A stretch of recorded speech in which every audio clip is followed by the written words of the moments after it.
Why did I bring up style? So the first idea is that it's somehow related, and I just write it as a fact.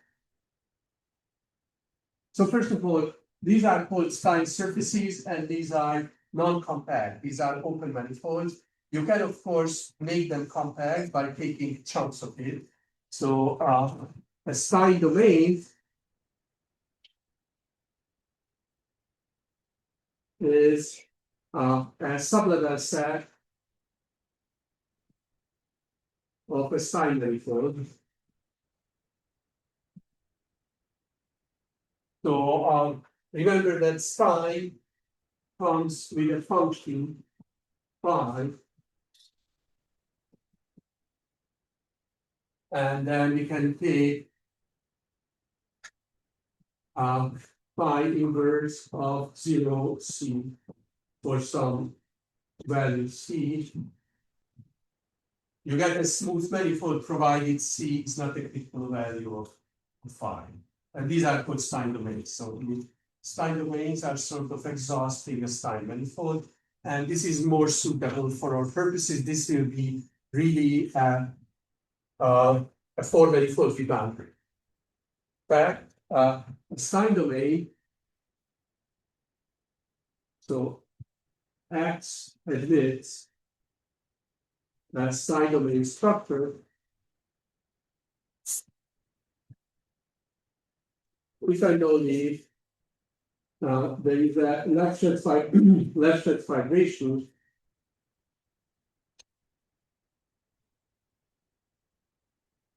phi from over the disk where the fibers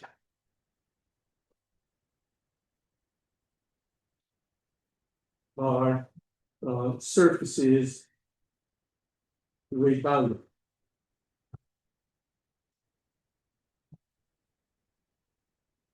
Recall that in the original story, we had a closed four-manifold over a closed surface, and the inverse image of a point of a non-critical value was just a closed two-dimensional surface.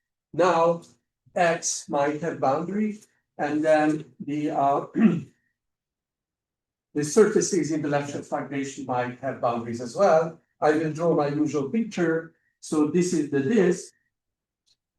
Maybe it's better to put it up like this. And this is my X.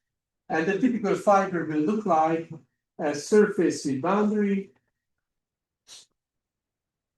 And then there is, of course, X has other type of boundaries, namely the surfaces over the boundary.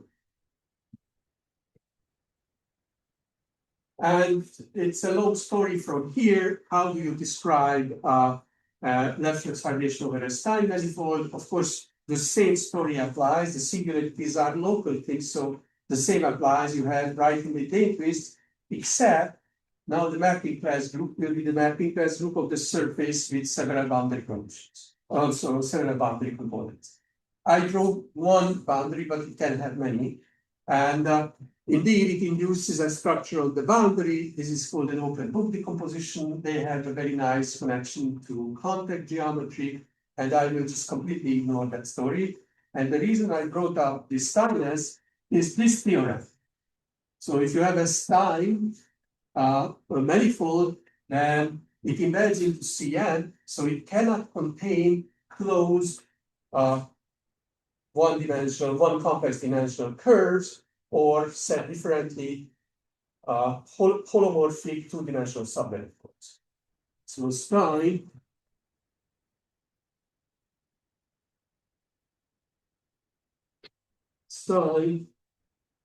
cannot contain closed holomorphic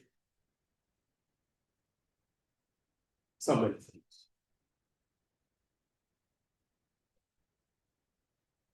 And this is again by the maximum principle. If there is a holomorphic submanifold, you embed it into Cn, you project down to a coordinate, and it has to be constant. On a closed holomorphic curve, there is only one holomorphic. There is a series of holomorphic functions. These are always the constant. So that would not give you any value. Is that okay? So in particular, that sign manifold, a sign domain cannot be the blow-up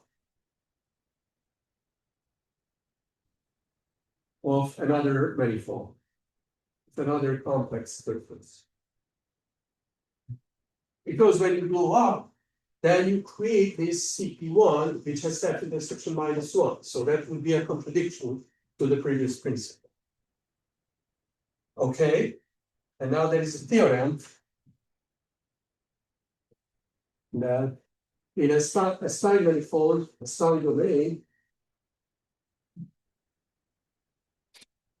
cannot contain any smoothly embedded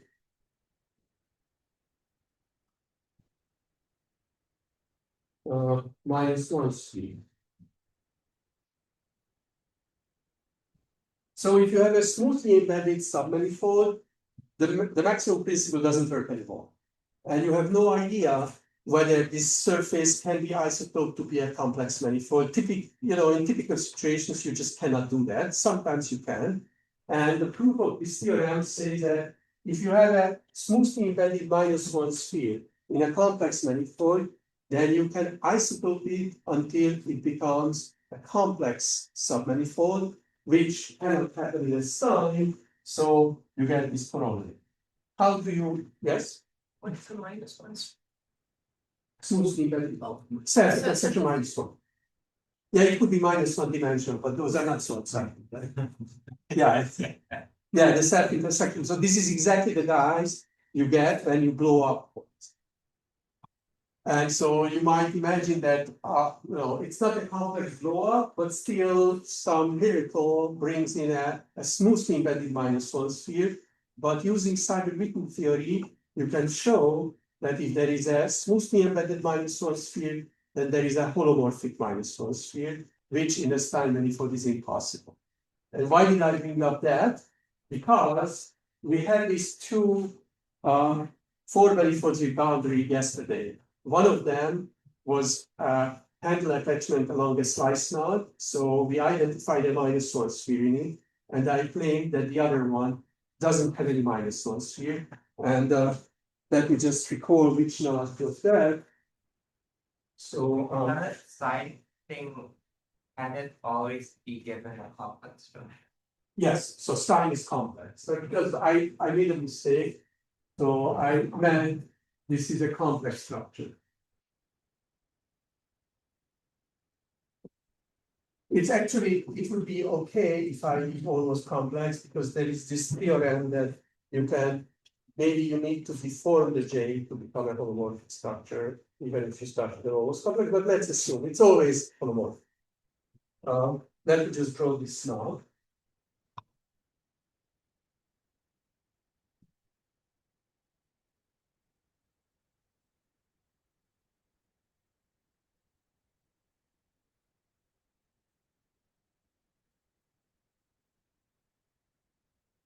This was my K1 from yesterday. And if you take that knot and you put the K prime, which goes around with -1 times, then this describes a four-manifold for me, the trace of that figure by attaching a 4-dimensional 2 handle to D4 along this knot with that framing. And we get a four-manifold with boundary. And the statement is that it does admit a Stein domain structure. So this is Stein. And how do you do that? Well, I will not go into the details. This is a long story which goes back to the work of Eliashberg and Gomb, which describes what handle attachment are so that the Stein structure of D4 extends to those attachments. This goes through the story of the Gendry nodes and complex surgeries. I will not do it. Nevertheless, for this one, it's very easy to check that the theory applies, and there is a Stein structure Therefore, there is no minus one sphere in it. Therefore, it's very different from the picture I gave you yesterday of the other one, where we explicitly saw a minus one picture, minus one sphere. And this just verifies that those two four-manifolds are very distinct. If you think that, where is the Seiberg-Witten theory part? Well, here it is. This is when we prove this statement, which is very crucial, that is using Seiberg-Witten theory.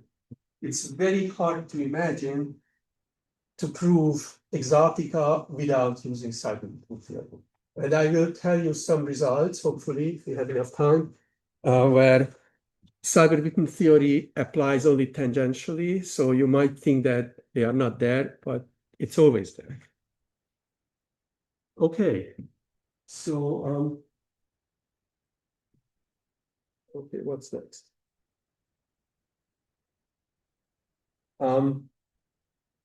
Okay, so construction of four-manifolds. So here is another way, and that's a little, so borrowing from complex geometry. So consider S2 cross S2, which is just CP1 cross CP1. It's a complex surface. Consider the following curve in it. It will be a singular curve. And I will use my schematics, CP1. I take 4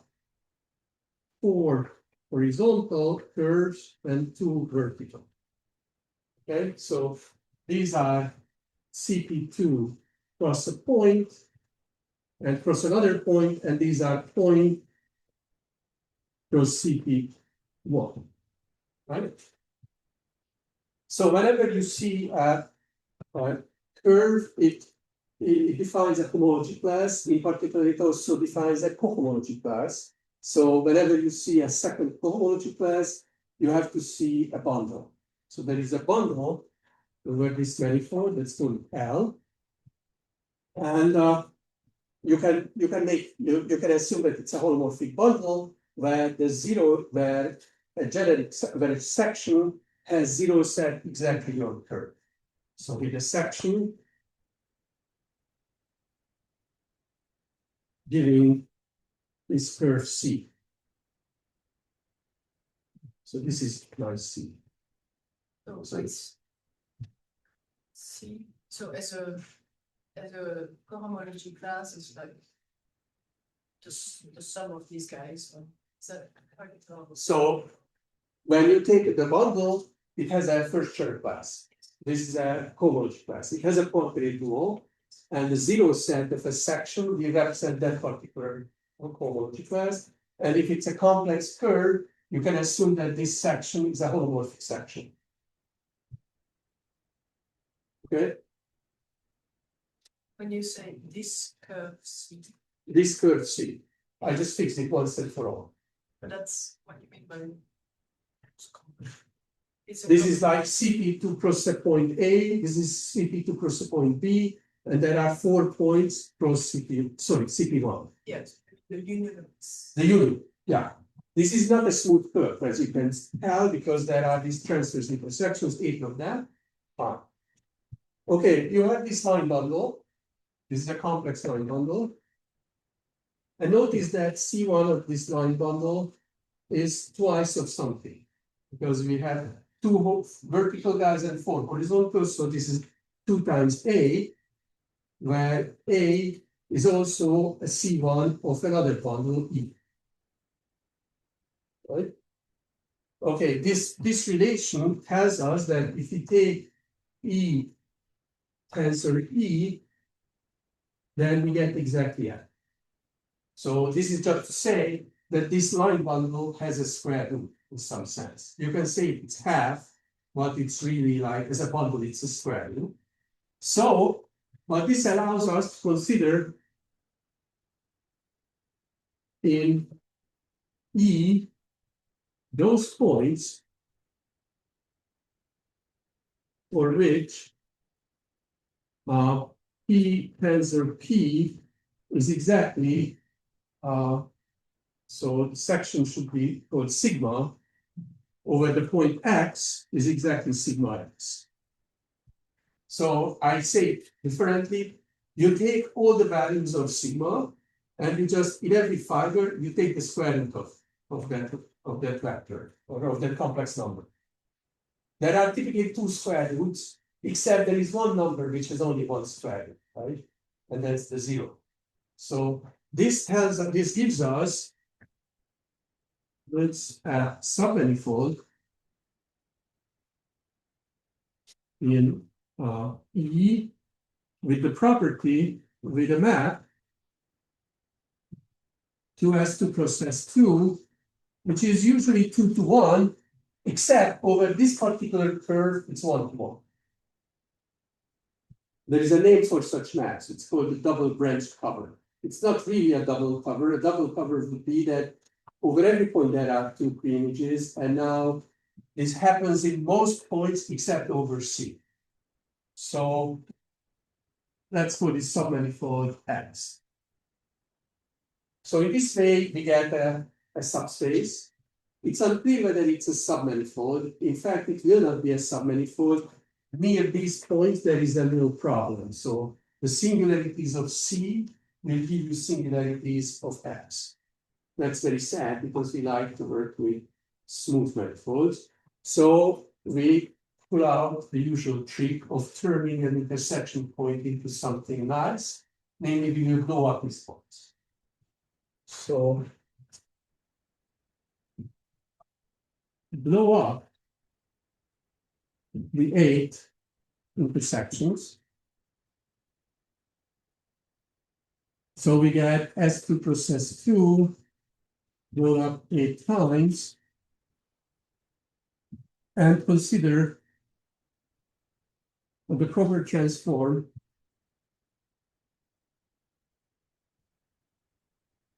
of C, now C bar. So I will come up with a schematic picture again. I'm not so sure it will be helpful, nevertheless I will do it. So it's now a little bigger box because it blew up. And so there are these 4 horizontal curves. These are the proper transformers, the 4 horizontals from here. Now they don't intersect the vertical guys. So the verticals are like this. But there are these exceptional curves, these -1 spheres we introduced, and they are like this, right?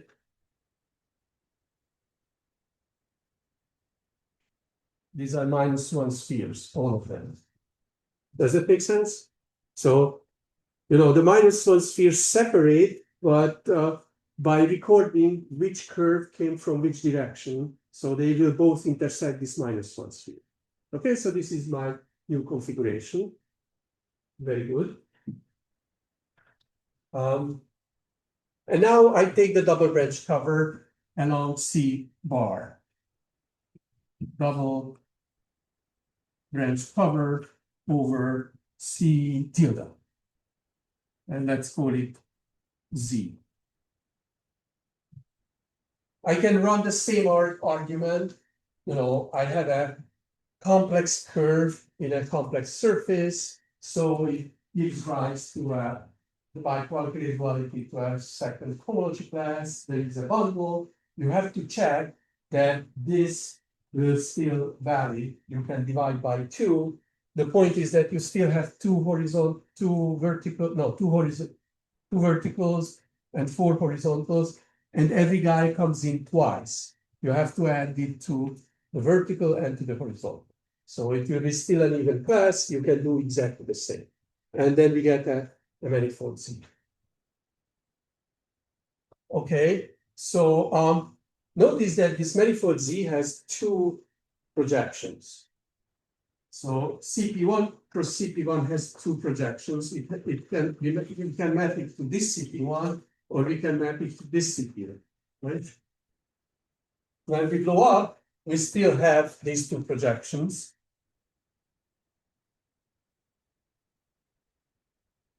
And of course, when I compose this map with this one or this one, we have 2 maps from Z to 2 CP1s. So CP1 and CP1. This is just the composition of the double branch cover with this projection, and this one is this. Okay. So well, we would like to understand what are the fibers or what are the inverse images of the points in Z of the two maps. So the first one is quite easy. So what is the inverse image of a point? Well, there are two types of points. There are the ones which are sort of map to the points over the vertical guys and all the others. So over another point of CP1, I see a sphere, a two-dimensional sphere, which hits the branch locus twice, right? So in here, what I have to see is some gadget which sort of covers CP1 twice, except in 2 points, then it covers only once. Well, I can write down the local model for such a map. When Z goes to Z squared on CP1, this is exactly what happens, right? So every point will have 2 pre-images, the 2 square roots, except 0. And well, there is this infinity, which also has 1 square root, whatever that means. You know, the map is very easy to picture. You just have a sort of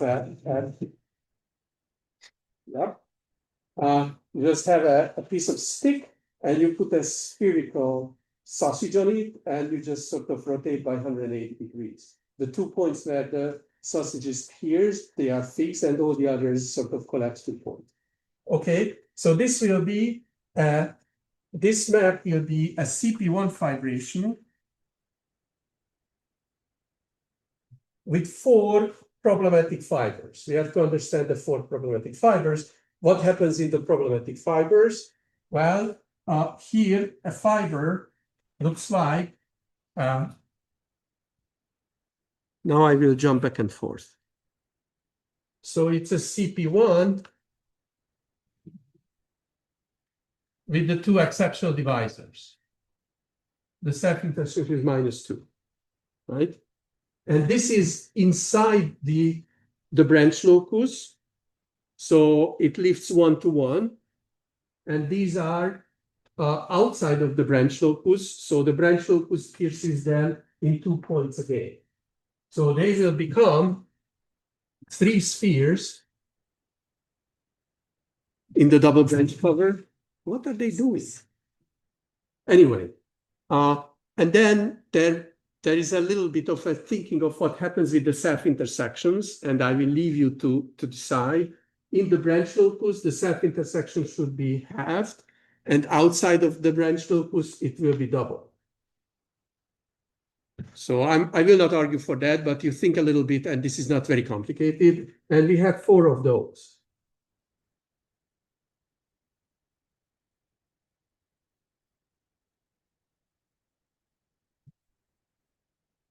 Okay, that's good. And then there is this map. Otherwise, it's just a CP1 fibration over CP1. And we can turn it into an absolutely correct CP1 fibration by remembering that we are not only allowed to blow up, but we can also blow down. And blow down means that we contract -1 spheres into points. So I do it 4 times, then we will get -1 spheres intersecting like this.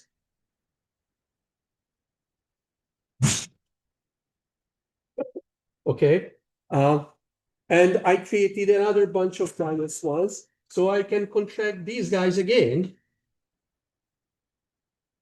And now these guys just become regular fibers. So at the end of the day, I will get just CP1 plus CP1.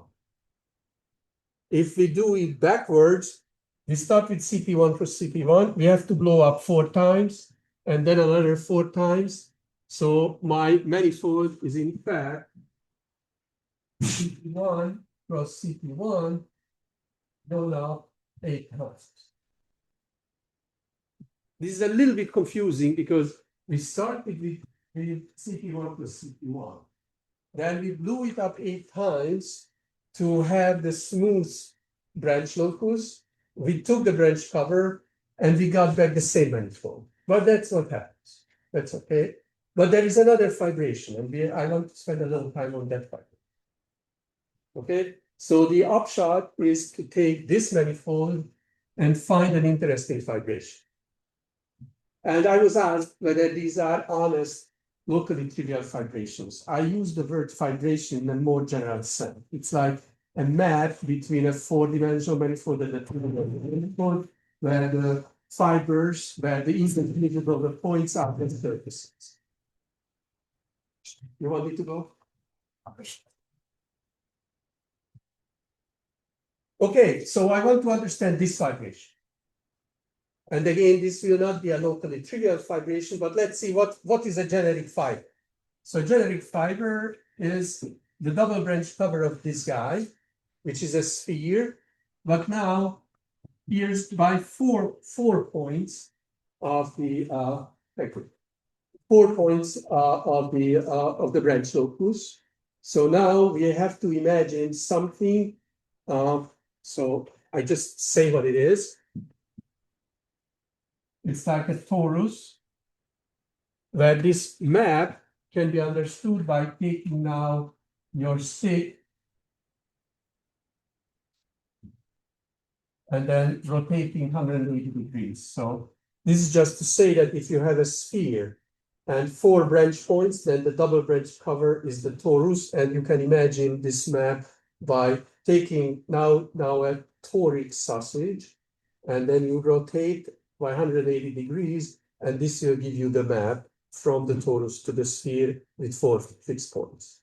You know, this is what's called the pillowcase. If you picture it for yourself, there are these four kind of corner points, and the factor is the pillowcase.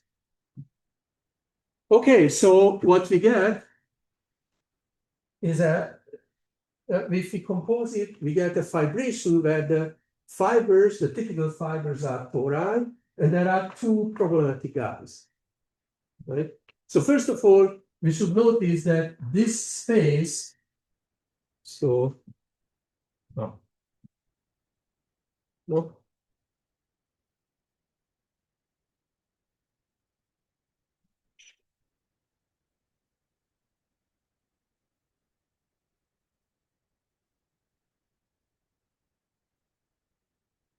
So fact, as to process two, blown up one point, which is just CP1 cross CP1, blown up one point,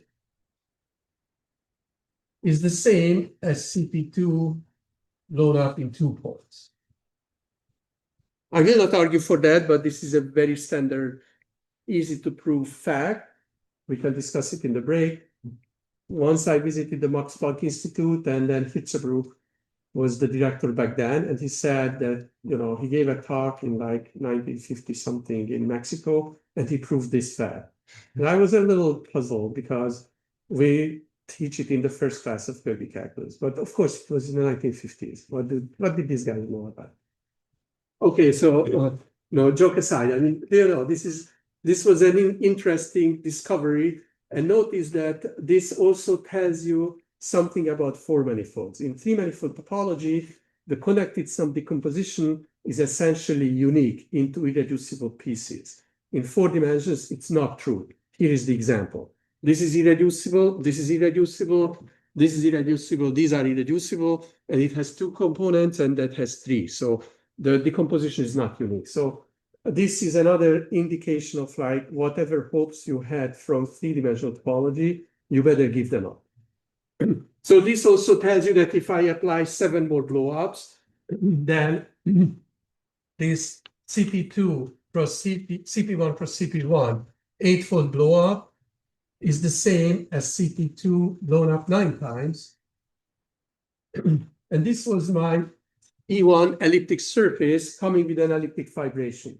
But notice that we are now very close to understanding another elliptic fibration where all the fibers are tori, which is a prerequisite for an elliptic fibration. These two are a little more complicated. What are those 2 fibers? Well, they look absolutely symmetric, so I will only deal with one. And then I will try to draw what happens. So this is how it looks like before the branch cover. So this is now a -4 curve because we blew up 4 times, and these are -1s. And now we take the double branch cover. Again, this is inside the branch locus, so the self-intersection will be half. And these -1s are not in the branch locus, and they intersect the branch locus twice. They intersect in the vertical one and also in the horizontal. So they will become -2 spheres like that.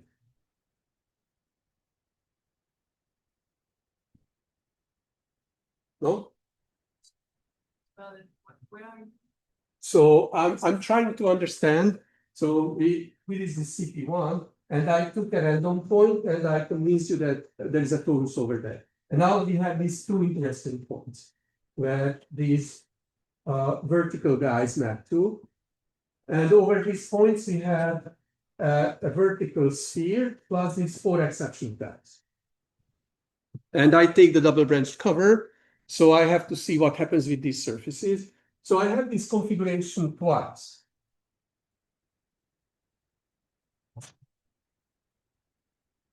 So lots of -2 spheres. So this is exactly what we would like to see in a 4-manifold, which is the same as we discussed earlier. And we had a fibration where we had, you remember, a nodal curve as a fiber. Now we are in some other way, we constructed another fibration, and this is really the name of the game, to use these things and define many different fibrations, and you see different things in different fibrations. So why did I bring that up? Well, remember that E2 is, I defined this as E1 fiber sum E1. So I can sort of play the same game now, constructing E2 in a different way, taking 4 horizontals, because these will give my torus when you project in this direction. And now I take 4 verticals.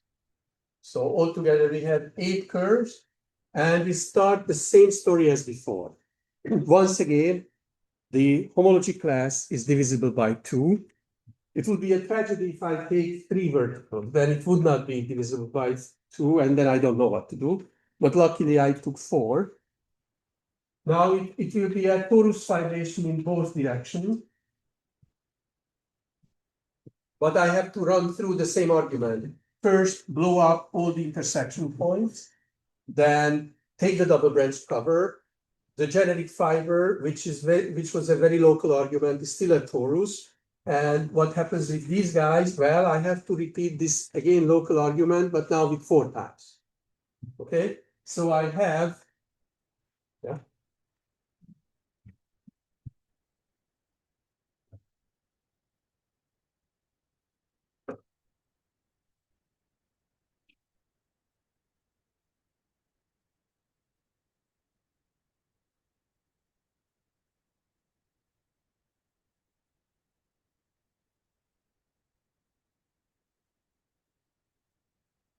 So I have now these -2 curves.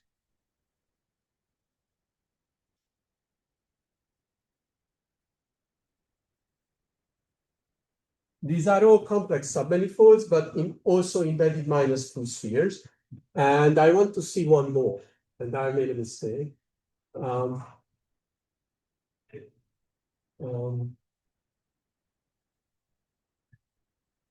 Yeah, and I can take one of these horizontal guys in the branch locus, which leads to a further -2 sphere, which intersects it somewhere here. Here.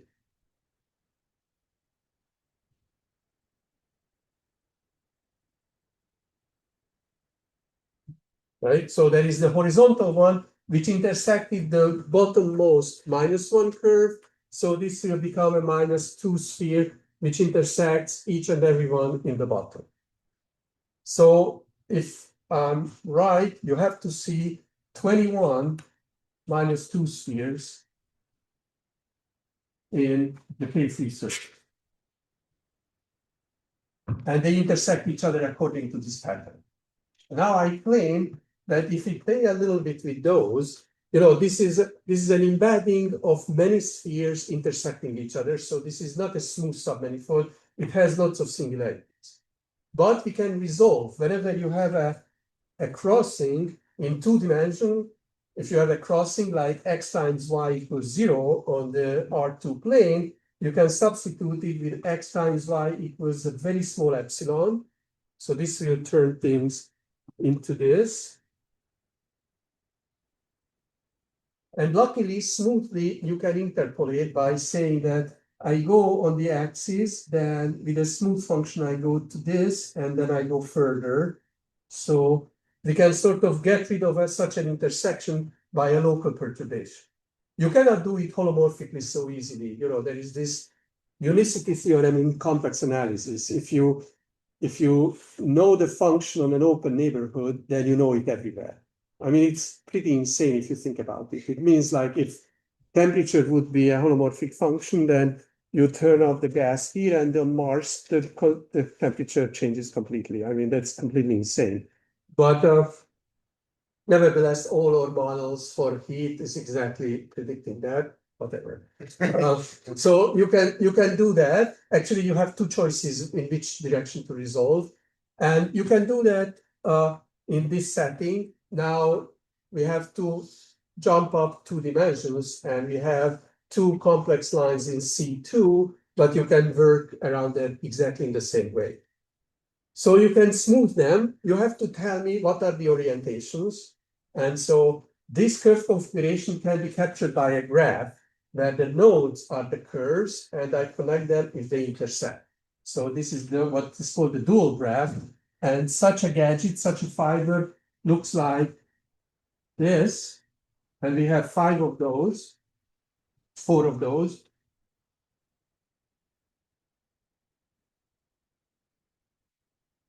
And then there is one more curve, this last one, which sort of connected to the leaves, like this. So this is a tree. It's a tree of minus 2 spheres. And if you arrange them so that any intersection is a negative intersection, which you can do by picking the orientation here, and you choose the orientation on the next sphere so that this is a negative intersection, this is a negative, negative, negative, everywhere negative. You will never get into contradiction because it's a tree. And then you smooth the intersection points. What you will get is a minus 82 sphere. I leave you to compute that, but it's like the magic of how you compute square of a sum or a difference in this case. You have this individual squares and also the double product. So this sort of resonates a little bit with what is the smallest self-intersection of a sphere. This is not the current record, so I will just show you a different construction.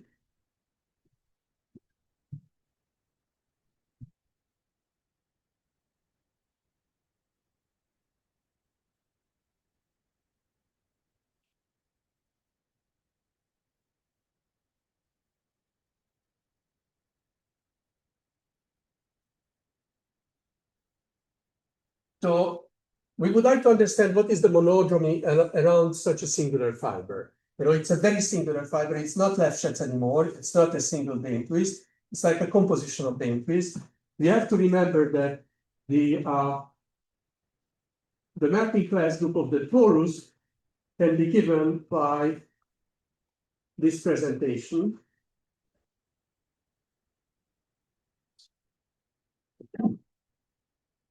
So this is the group in which we are working, and my claim is that the monodromy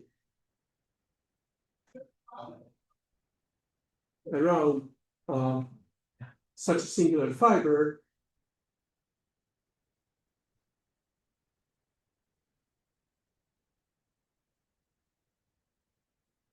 is ABQ. I should remind you what is A and what is B. So we create the torus, and A is just a Dane twist around that circle, and B is a Dane twist around that. So I will just denote them by A and B with a little bit of a sloppiness. So the A should refer to the curve as well as to the right-handed Dane twist along that curve. By the way, right-handed Dane twist. So this is a diffeomorphism which can be localized near a circle. So here is the circle, and I identified this little angular neighborhood by putting on the vertical lines, and the diffeomorphism will just do this. It will turn everybody to the right. Right? This is how I introduce right. This is my right.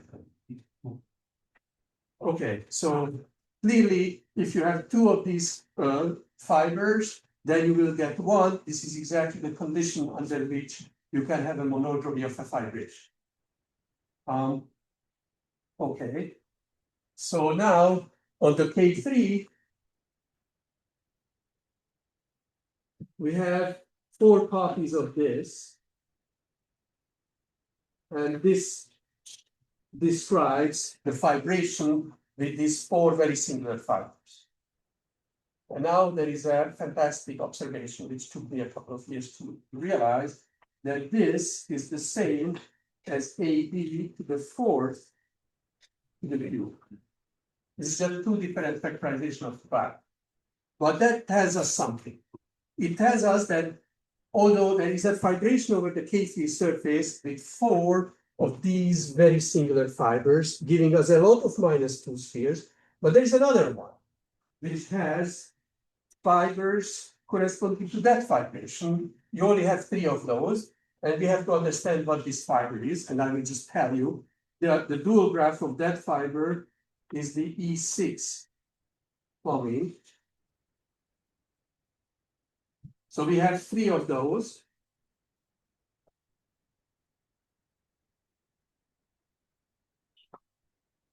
And once again, as in the last minute, we found one more, which intersects the leaves once, the same points here. There is one more, which intersects the leaves once. So now, instead of 21, we get 22 -2 spheres. And if you do the usual smoothing and flipping orientation, this gives you a -82 sphere. And this leads us to the question. So consider the following set. S set intersection, where S is in K3 embedded sphere.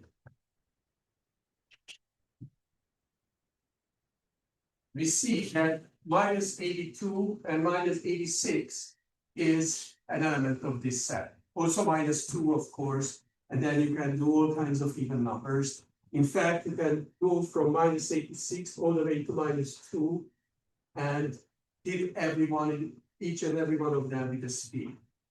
Is it bounded from below?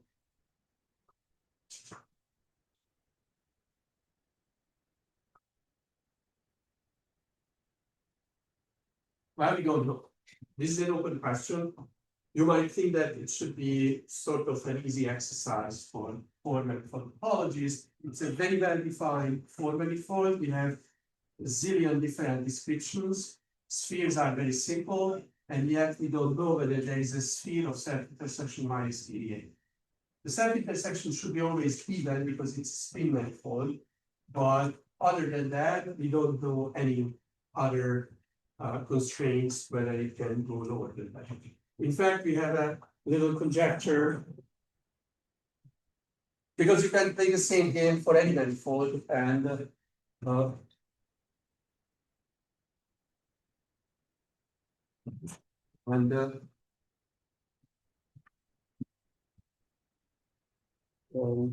so I wrote down somewhere, yes.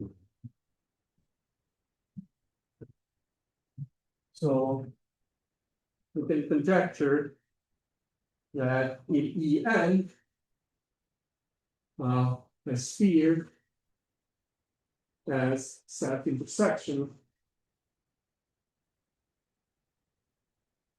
at least, and then there is a very precise formula, minus 44.2 times n plus 4/5 times 5 minus r, where r is from 1 to 5 and congruent to n mod 5. So this is just to make it an integer. Well, it's an integer, and if I'm not mistaken, for n equals 2, it will just give back the minus 86, and the conjecture is based on the fact that we don't know anything. So it's just, and in general, if x is a symplectic manifold, B2 plus is bigger than 1, and S is an embedded sphere, then the self-intersection should be bigger than some universal constant times B2 of X, where so this is a universal constant. And our guess is that maybe C minus 5 micron. Okay. So this is just to say that there is a lower bound. C where? S squared over. S. Sorry.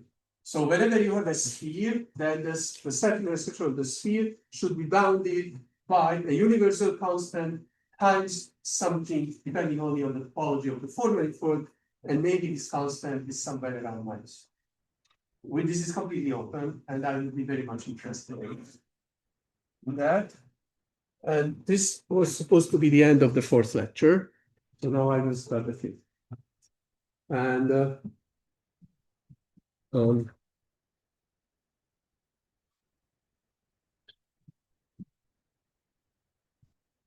let me just come up with a statement.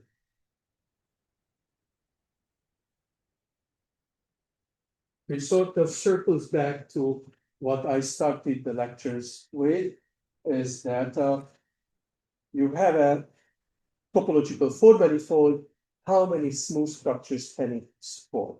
And I will give you a few results, and it starts with, yeah. So,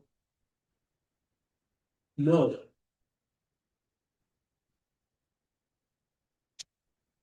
So, if you take CP2 and blow it up n times, you get an interesting four-manifold which admits infinitely many distinct structures.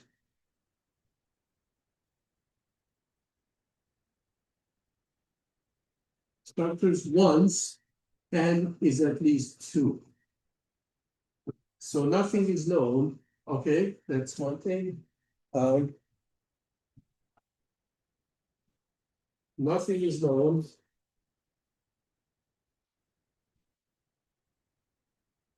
for S4. That's probably the most important question in the subject. This is sort of the last pending question among these generalized pointary conjectures, like how much the topology or the algebraic topology determines the manifold and its smooth structure. We don't know anything about the other simple four-manifold, P4, which is just 3 copies of S1. Simple as it looks, it's a very complicated manifold with a huge fundamental group. We don't know anything about CP2. We don't know anything about CP2 blown up once. But if you blow up one more time, then we have infinitely many distinct. We don't know anything about S2 cross S2. And we don't know anything about like n copies of CP2 or n copies of CP2 bar connected sum. So these are what's called definite four-manifolds. And so most of these examples I showed you are simply connected, with the exception of that, they are all simply connected. So what happens if we allow a little more fundamental group, and this is the theorem I would like to finish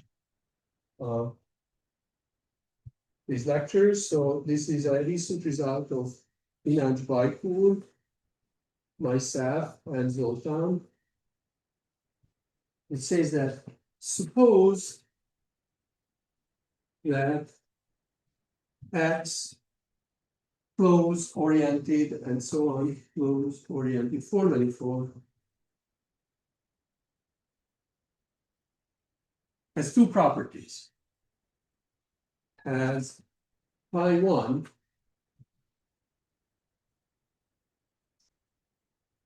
Z2. So this is just the group with two elements.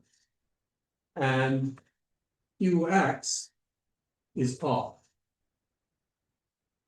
So well, that's a restriction. You have to remember that the intersection forms are determined by the rank, the signature, and the parity, and we only consider R. Then X either admits no smooth structure. So this is a topological manifold, sorry. Topological manifold. Or with 7 possible exceptions,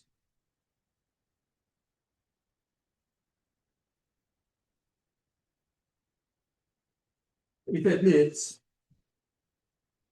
infinity number. So this leads us to this expectation that in dimension 4, it's quite a possibility that the topological four-manifold comes in two different types, either no smooth structure at all, or if it has one, it will have infinity.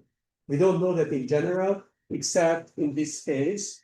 And whenever I talk about this theorem, there is this very obvious question, like how many such manifolds exist? If there are exactly 7, then it's not a very big theorem, then it says nothing. There are 8, it's not very strong. But of course, there are infinitely many such. In fact, there is one, it's rather easy to build up the topological four-manifold satisfying these conditions, namely consider L2, which is just S2 plus S2 divided by the antipodal map on both factors. So this S2 plus S2 is a simply connected manifold. The antipodal map is a free involution. If you take the free involution on both factors, you get a free involution on S2 plus S2. On S2, the antipodal map flips the orientation. But if you do it twice on two components, they both flip, so they flip back. And so this is an orientation preserving free involution. So this is an oriented smooth four-manifold. And those manifolds which satisfy this, and do admit at least one smooth structure, are exactly two connected some number of CPQs and some number of CP2 buffers. So this is a double infinite family. There are 7 of those for which we don't know the answer. They are too small.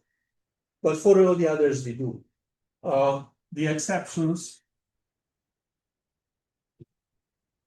are when n is equal to m, and this is between 1 and 7. So, for example, we do know the answer when so the future so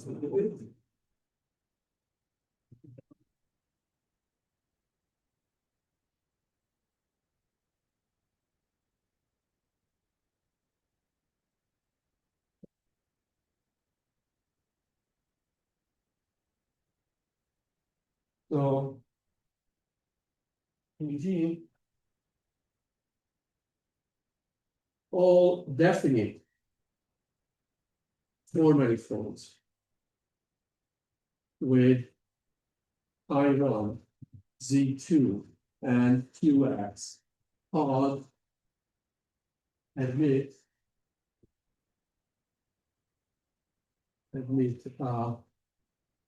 infinitely many smooth structures if they are smoothable.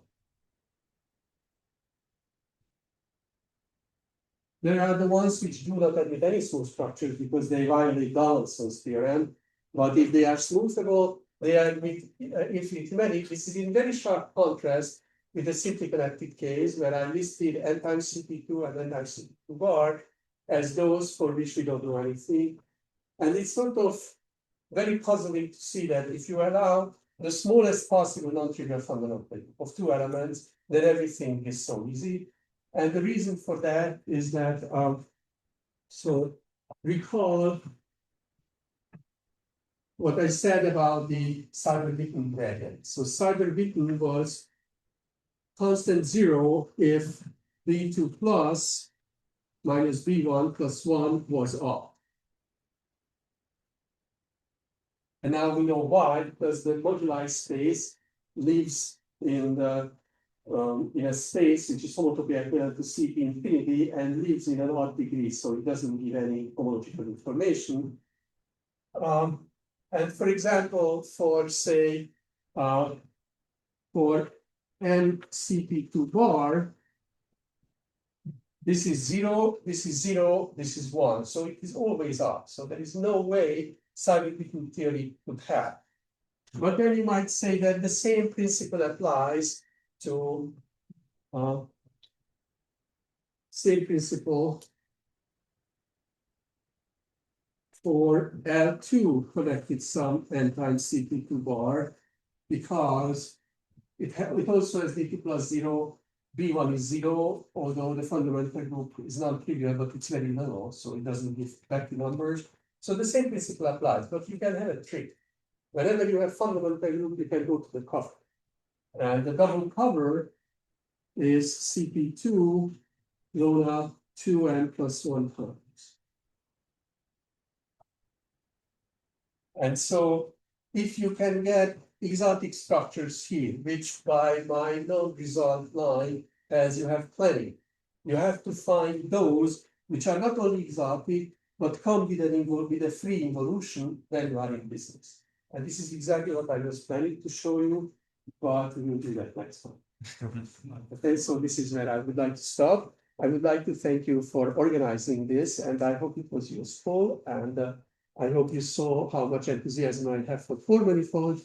And I also would like to thank you to rearrange the schedule. And unfortunately, I have to leave earlier, but that's what it is. Thank you very much.